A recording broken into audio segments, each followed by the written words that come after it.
Chandamama Stories. The Kidnapped Princess. This happened long ago. In a forest lived an old woman. She was extremely adept at all kinds of wizardry and black magic. The master who had passed on the knowledge to her had warned her, saying, "My daughter, never apply your power to harm anybody. I am giving you my knowledge because if I don't, it may be lost to mankind. So you must use the knowledge with discretion." The woman remembered the advice for some years, then she forgot all about it. She started amusing herself with her powers. An innocent woodcutter would suddenly find a tiger pouncing upon him. He would faint. In fact, there was no tiger.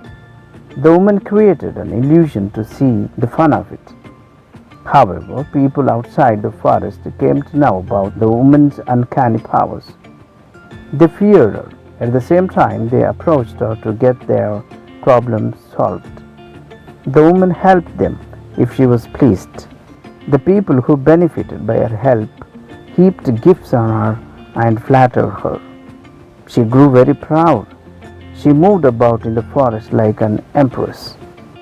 She had a sister who told her once or twice, "I think you are being unfaithful to your master. You are putting your knowledge to wrong use." "What is that to you? Go away if you are displeased with my ways," the witch would say. The sister really went away and lived in a different hut. The witch had a son. He was as arrogant as he was foolish. But the witch thought that he was a brilliant boy and quite charming too. She called him Gunadhar, meaning the personification of virtues. One day Gunadhar told his mother, "What if I fetch a daughter-in-law for you, my mother?"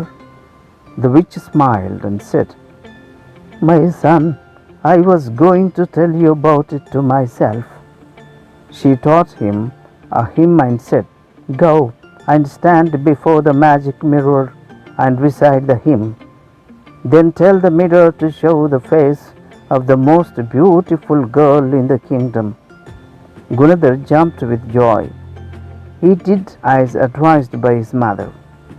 A beautiful face flashed on the mirror. The pet crow of his mother informed him that she was none other than the princess. Gunadhar told his mother what he saw and said pleadingly, "Mother, don't I deserve to marry her?" "Who deserves to marry her if not you, my dear child? Meet the king and introduce yourself to him and tell him that you wish to marry his daughter. Carry the magic wand with you. If necessary, impress him by showing some magic, and tell him that he shall be ruined if he does not oblige you." The witch then told her crow to accompany him. Gunadhar appeared before the king and whistled merrily. The king was surprised. The young man made a small courtesy to him and grinned. "What do you want?" asked the king, a bit annoyed. "I wish to take the princess away with me to serve as my mother's daughter-in-law," said Gunadhar with a twinkle in his eyes. What? What do you say?" The king was at his wits' end. "What kind of a king are you? Don't you understand what I am saying cleverly? What I mean is, I will like to marry your daughter. Make the necessary arrangements," said Gunadhar. The king stood trembling in anger.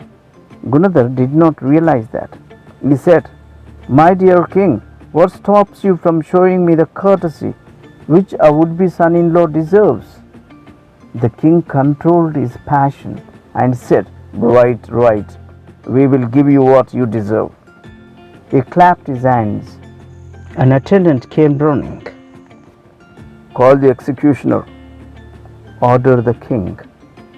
The executioner appeared there in no time, and at the hint from the king, he and his assistant took hold of Gunadhar and dragged him to the execution ground. When Gunadhar realized that they proposed to behead him, he looked for the magic wand. Alas, he had forgotten to bring it in his great hurry. Needless to say, he lost his head. The crow flew back to the witch and reported to her the incident. The witch became mad with fury. With the concentration of all her magic powers, she whisked the princess away from the castle at night. It created a great sensation in the morning. The king's men fanned out in all directions in search of the princess. The king suspected black magic. He entered the forest himself. Imagine his happiness when he saw the princess seated under a tree, all alone. "Is it you, my child?" he cried out. The princess looked at him, but suddenly there rose a cloud of ashes from the ground, which almost blinded the king.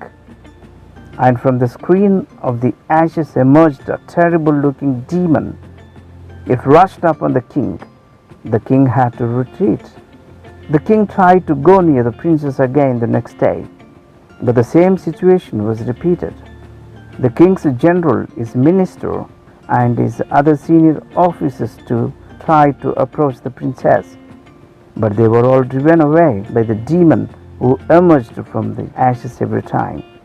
The king announced, "Whoever can rescue the princess will marry her."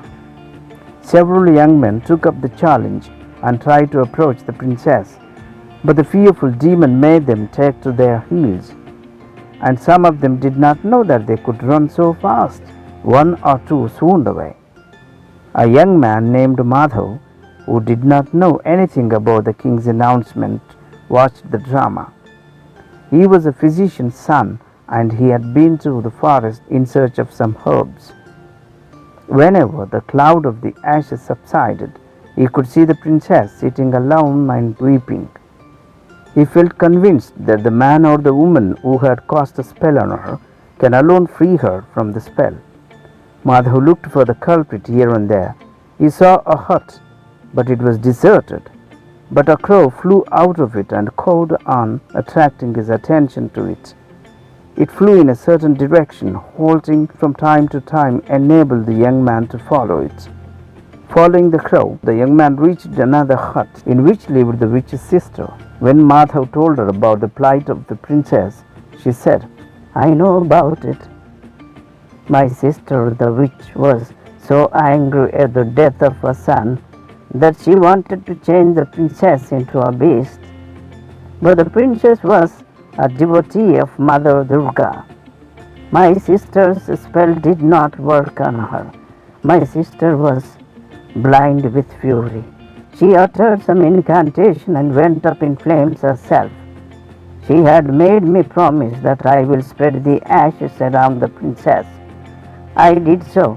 A spirit assumes the form of a demon whenever anybody treads on her ashes."